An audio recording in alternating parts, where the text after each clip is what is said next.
What's good, everybody? We are back again with another video, and today I feel is the perfect time to do a trade idea for each NBA team. I feel like we're in a perfect time in the NBA where you're hearing a lot of trade rumors that need to happen for a lot of teams. So I feel like this is the best time to do this video. Before we do this video, make sure you like, subscribe, share with your friends. We upload, I would say weekly, but we don't upload weekly over here. But we upload monthly over here. So make sure you like, subscribe. If you like the video, make sure you share with your friends. And now let's get straight into it. Now these two guys right here, you will see a lot in this video. I feel like these are two of the highest commodities in this trade deadline. DFS and Cam Johnson. I think they can help out literally every team in the league. That's what the league is wings that can shoot, that can defend, that can play off ball, that can pass the ball. Like, these are perfect players for literally all 30 teams in the NBA. So you will see these guys a lot. I try not to put them like more than 5 times, even though it's like 10 teams that need literally these two guys. But some teams I just had to put them there because like that is their fit. That is the perfect fit for that team. So let's get straight into this video. Now I want to start off with the Sixers because I don't know who to put. This team is never healthy. I don't know what they're trying to do. Some games Paul George is playing, some games he's not. Most of the games Embiid is not playing, some games he is. Tyrese Maxey, same thing as Paul George. So like, I don't really know what they need because I haven't seen this team play. Like, they just played today with Paul George and Tyrese Maxey, and we blew them out. So I don't really know what they need. I can guess like a center when Embiid's not playing because Andre Drummond is pretty terrible. But like, it's not that much. It's not that much out there for what they need. So I don't know. Now this is the first time you're going to see one of the Nets players. I feel like Dorian Finney-Smith is a perfect trade for the Bucks if they're able to get him. He can defend, he can play all ball, and I feel like that is something they need a lot. They got guys like Pat Connaughton, Marjon Beauchamp that are on the bench that don't play, that are guys that they came into the season they thought were going to be able to play. They cannot play, so they need to get out those contracts, go get DFS. He can play right away. He can damn near start for this team, even though Taurean Prince has been very good. He's just not as good as a defender as Dorian Finney-Smith. And his defense hasn't been as bad as it was last year, but they still need to improve, and I feel like he can do a lot. He can help a lot with that. And yeah, I think that's a perfect trade for them. Now for the Bulls, I have Michael Porter Jr. Listen, before this week, he wouldn't have been here because I would never thought they would trade him. Even though I heard the Nuggets fans talk about how if they were to make a trade, he would be the one that has to go, which I understand because out of their core guys, sadly, I would say he's like the least important, but he also makes, I believe, the third amount of money between those core 4 guys. So I understand him going, but him going for Zach LaVine, seeing that report was kind of crazy. Now I'm gonna kind of leave most of the talk for this when I talk about the Nuggets because I do have Zach LaVine for the Nuggets, but I think MPJ is just a young guy, and that's what they need to do. They need to get young, and they need to get worse so they can get a better backup, a better pick. Let me slow down. So they can get a better pick because they need help over there, or they're just going to be mediocre for a lot of people's lives, and that sucks. So he can go over there. He can go over the young guys. And hey, shit, we can see Michael Porter has the #1 option that we wanted to see coming out of high school and coming out of college before the back injury. So as a Michael Porter Jr. fan, I'm pretty much excited for that. So I hope that kind of happened. For the Cavaliers, like I said, I try not to be repetitive putting Cam Johnson in DFS. So right here, I put Rob Williams. Even though I don't think that's really a need that crazy, it's really a need for when the case that Jared Allen or Evan Mobley do get hurt, so we don't have to play Tristan Thompson. But like, I would much rather go out there and get a wing. And I feel like a wing is just more important for this team. But like I said, didn't want to put those guys, so I put Rob Will. I feel like he will fit perfectly with this team. And shit, if he's good, he's on a way cheaper contract than Jared. You know what I'm insinuating. But yeah, I would like that trade for us. I feel like he would fit in perfectly with this team, especially as a backup. For the Celtics, literally nobody. You don't need shit. No, you don't need nothing. Clippers, surprising one, Zion Williamson. Listen, I feel like I know you all seen that report that the Pelicans came out with, or not the Pelicans, but that got rumored that they're only keeping guys like Trey Murphy, Herb, and Yves Missi. Those are the only untouchable guys, which I love because they should be the only untouchable guys. Even though I think having any for that team is kind of crazy because, like, what do you have to be attached to? But if they are, I love those guys being those guys. And I feel like getting off of Zion is very important for that team. And I think any team that needs a star should go out there and look for Zion and just take the risk. Because it's going to be a very big risk. But if it works out, you lucked up. And I can just imagine a team with Zion and James Harden and Kawhi Leonard, if he does decide to play basketball again, I think that could be a team to be reckoned with, especially in this defense, in this system with Ty Lue.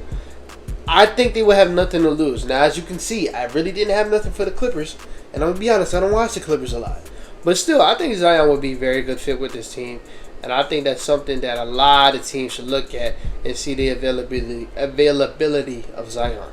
Now, next, we have, for the Grizzlies, we have Cam Johnson. Listen, they have a lot of wings that play good basketball, like Santiago Zama, Jake LaRavia, Desmond Bain.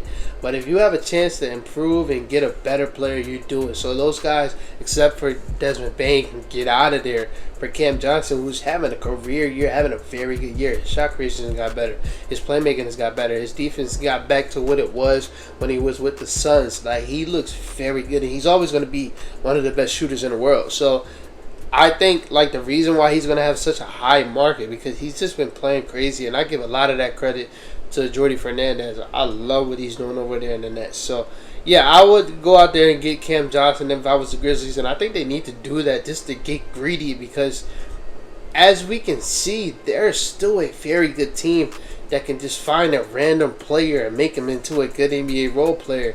And I think if they were to get a guy like Cam Johnson, they can compete with anybody other than the Thunder, because I feel like Ja would just have a terrible series. That team is built to stop a guy like Ja. But everybody else, they will pretty much dominate if they add a guy like Cam Johnson. So that's what I have for them. Next we have is the Hawks. I have them going out there and getting BI.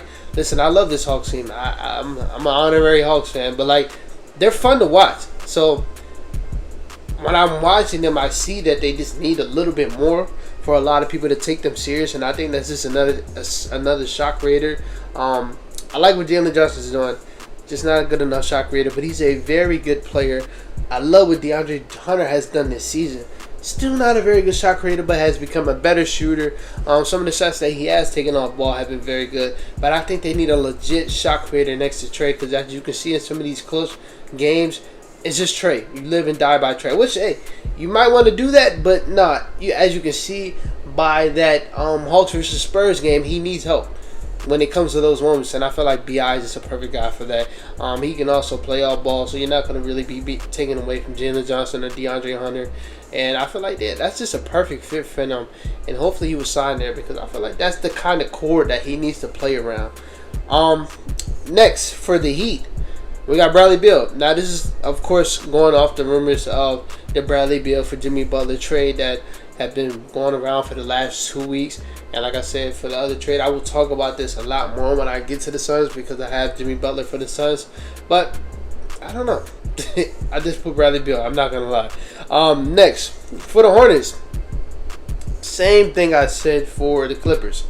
Go out there and see what it is with Zion. If you can't get Zion, BI also fits perfectly. I think with the same thing with the Hawks is they need a secondary creator. I like what Brandon Miller has done, but he's just not the type of creator that he needs to be at this moment for the Hornets to even make a play-in race. Still a very good player. He has made improvements in this game, but his shot creation is just not there as of yet. And I feel like adding a guy like BI who can help take the ball away from Melo a little bit more, because he needs to be off ball a lot more.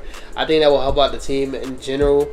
And I feel like it would just bring more playmaking to this team. Legit playmaking. Because I'm not a fan of LaMelo's playmaking. I'm not going to lie. I think they need a legit playmaker over there. And I feel like Brandon Ingram would be perfect for this team. Next, for Utah, we have MarJon Beauchamp just going out there, getting a young guy, trading whatever you got to trade, compensation, whatever, to go out there and get a young guy who hasn't worked out in his first stint in the NBA. So, random. For the Kings, we have Dante DiVincenzo. Now, I think they should run this back.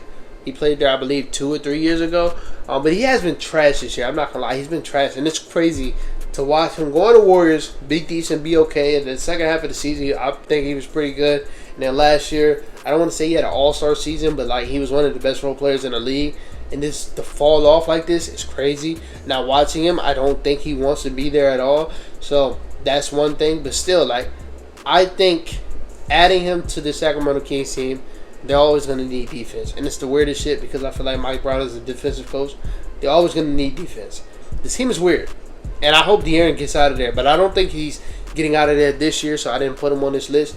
But still, adding Dante, hopefully he can come back and be a good shooter. But I still think the defense is decent. So adding Dante for the Kings, that's a good priority. That should be something they should look at. For the Knicks, they need a backup big bad. Duop Reef over there in Portland, very good big, can stretch the floor, can defend on all levels pretty much. And I don't know, I just like him. I liked him a lot last year, and then watching him this year, he's kind of falling out the rotation a little bit because they have 4 fucking centers, and he's one of them. So like, yeah, but like he's a very good player. He's a very, very good player. For the Lakers, Corey Kispert, need shooting. Corey Kispert need wings, so that would be a good one. Magic, Moses Moody. I didn't really have a lot for them because like they're also a hard team to judge because they keep getting hurt. Like, I'm not gonna lie, Morris Wagner. Watch the game today. I think he tore his ACL.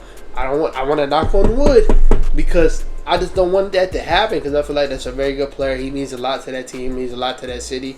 So I hope that's not true. But the way he went down, it definitely is. But they keep getting hurt. Back-to-back oblique injuries from your 2 stars. Jalen Suggs, he's out there playing banged up. Keeps getting hurt every single game. Morris Wagner got hurt. Like, I don't really know what to do for them, so I just went out there, thought about a young guy that needs to be in a new scene, and Moses Moody kind of fits perfectly for them. Is a player that should have worked with the Warriors, but Steve Kerr just doesn't see it for some reason, so that's why I have. For the Mavs, again, them next guys, Cam Johnson or DFS, one of those guys, fit perfectly, can defend, can shoot. And DFS has already been in the system, so he already knows what to do. So I think that's perfect for them. For the Nets, George Niang or Dean Wade. If you really think why I have them 2 there, you will understand. Next, for the Denver Nuggets, listen, this is what I want to talk about. Zach LaVine. I have Zach LaVine because that's the rumor, and I think it will happen once they figure out the kinks. But when it comes to the trade, I think it's not. I don't want to say it's nothing, because Zach LaVine is just a way better player than Michael Porter Jr. But I feel like the thing that Michael Porter Jr. brought to this team, Zach LaVine just can't do. He can't rebound him like him. He can't defend like him. He can't play multiple positions like him. And I just think Michael Porter Jr. being that versatile of a player helped him out a lot. But Zach is a legit second option in this league. Way better than Jamal Murray. A legit sniper in this league. Way better than Jamal Murray. And then you get the Jokic tax. He gets to play next to Jokic. You just get your talents getting heightened next to Jokic. So I understand it, but like I don't think it changes much. The defense is still a joke over there. Nobody really takes none of those guys serious. So I don't know. This trade, if it was to happen, I don't want to say it would be a nothing, but like it wouldn't move me like that. I'm not gonna lie. Next for Indiana, I said Nickeil Alexander Walker. Like it was random, but Minnesota's just so bad, and I think down the line it's going to be a fire sale to get rid of a lot of guys, and I think they need more defense over there in Indiana. They need any defense because they don't have shit, and I think Nickeil is a legit elite perimeter defender. So Nickeil for Indiana Pacers. Pistons, same thing I said with the Clippers and the Hornets. Going out there, try to get a guy, get a star, try to go out there and get B.I., try to go out there and get Zach LaVine. Zach LaVine will be the obvious better option, but a lot of people are scared of that $52 million. I don't know why. All-star player deserve to get paid like all-stars. So, but anyways, yeah, I feel like that would be perfect for them. I think they're in the right spot in this whole little rebuild. They're in the play-in as of right now, I believe, and I feel like they kind of need to take the next step though, because Cade is crazy. Next, Toronto again, MarJon Beauchamp, go out there and get somebody young. Rockets, Corey Kispert, go out there and get legit shooting. Nobody takes y'all serious, really. I'm not gonna lie. Nobody takes that team serious. Spurs, same thing I said. B.I., Cam Johnson, Zach LaVine, go out there and get crazy talent. Vic is taking another leap. this whole team is taking a lead. Jeremy Sochan is taking a lead. Devin Vassell is taking a lead. Keldon Johnson actually playing legit basketball. As of right now, I would say they have the Rookie of the Year. The team is very fun. And I think they need a number 2 next to Vic. B.I. is the guy I would more so go for. So that's what I would put for the same Brandon Ingram. The Suns, Jimmy Butler. Listen, I actually like this trade. If it was to happen for the Suns, it's just a way better fit. Jimmy is okay with not scoring. He doesn't want to score like that anymore. But he will defend. He will play make. He will play all ball. And I think that's what they need over here, especially for Devin Booker, because he hasn't looked good. And I don't know what it is. I think it is playing next to Bradley Beal. So I think having Jimmy Butler over here would be perfect for this team. Next we have OKC. Shooting. I keep saying it. I said it last year, and I said it this year. They have guys that can shoot, but they only have one shooter, and that is Isaiah Joe. Shea can shoot. J-Dub can shoot. Kaysen can shoot. Aaron can shoot. Luke can shoot. Alex Caruso can shoot. Those are not shooters. Shooters are guys that every game, most likely, they're going to end with 3 threes. And then the games where they're on fire, they can get you 8 threes. They need shooters. I'm talking to a guy like Malik Beasley, making $6 million. Go over there. But if you want to go rich, Cam Johnson. You're going to have to give up a guy like Aaron Wiggins. It's going to hurt. It's Cam fucking Johnson. If you want to win the championship, you think Boston wanted to give up Marcus Smart, and he did way more for Boston than Aaron Wiggins has ever did. Even though the whole meme with Aaron Wiggins did save basketball is a funny meme, you got to do it. It's Cam Johnson. So I would target Cam Johnson, but they don't want to do that. They want to be cheap. Get Malik Beasley. Timberwolves. Let's say they do keep it all together. I think they need offense bad. Malcolm Brogdon. He will help out. Good playmaker. Can shoot. Can play all ball. And can get his own bucket. Malcolm Brogdon. Blazers. Marjon. Young player. Warriors. Same thing I said. Go out there and see if you can get a legit star. You can't get Zach. It's too much money. See if you can get a guy like B.I. If you want to keep it cheap and not have to give up weights, I believe you can go out there and get Kuz. Try to get Zion. That's would be my number 1 destination if I was him. I feel like he would fit that team so perfectly. But yeah, I don't think they are going to do anything. But that's where I would start at. And for the Wizards, I'm not gonna lie. I put George Niang. Give us Corey Kispert. Anyways, that's it for this video, man. Make sure you like and subscribe, share with your friends. I will talk to you guys later.